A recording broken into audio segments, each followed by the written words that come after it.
정말 많은 코레트만 로컬이 니까 미슈테.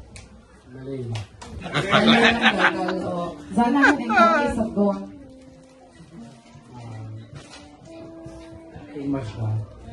Christmas na ron sa doon ni o di chuanin hay TV lo M2 in quarter TV lo M2 po at ka ring ang sa chuanin bye bye du ten ha in nei VM mo long tu sei du na te ka an nei ve na draw.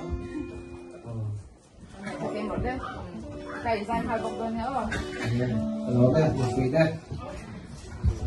Bye byeคุณค่ะ bye bye คุณนะ Bye bye chú.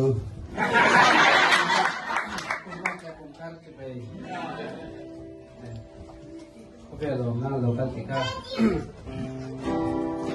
Chắc cần rất là muốn cần rất của mẹ nghe.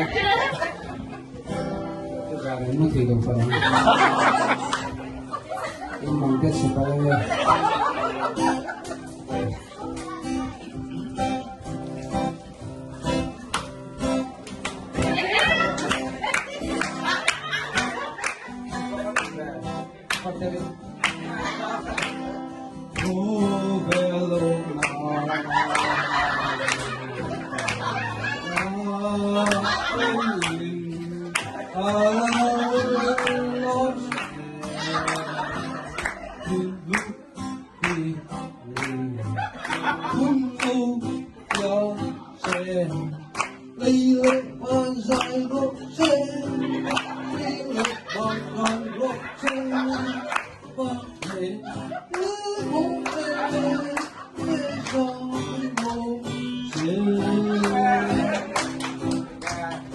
Lòng nước tụi kia.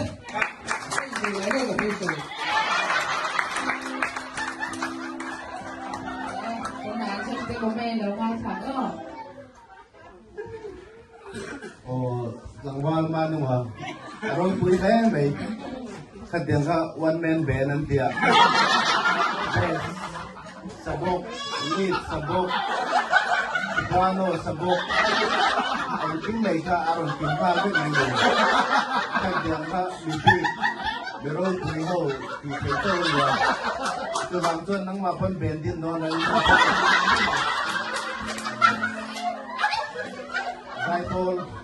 Zai po là tan pun ang otkok may siya. Kawan zai po là po ito ngay po ang o itiyap ka nilutok. O katikan lamin zela. Amay rojo iti siyang na aninangin kantiang dawa duhon na A, B, C, D yang gala zahit na jo iti siyang na joining at khatsi alawin ka siya kakani mga pwede una ka amay rojo impossible ka jo asang kong may lang valma numa performance iban na bui ni tapi apui so amay rojo kan titiang KLCC Kuala Lumpur City Center nuai kong sira isai kalau ngai fafofa bai sei phalo tlat kong sira khan ti khat pe lu ne sei sa khan han ti kirna tura khan izam jo ni chu o ti ko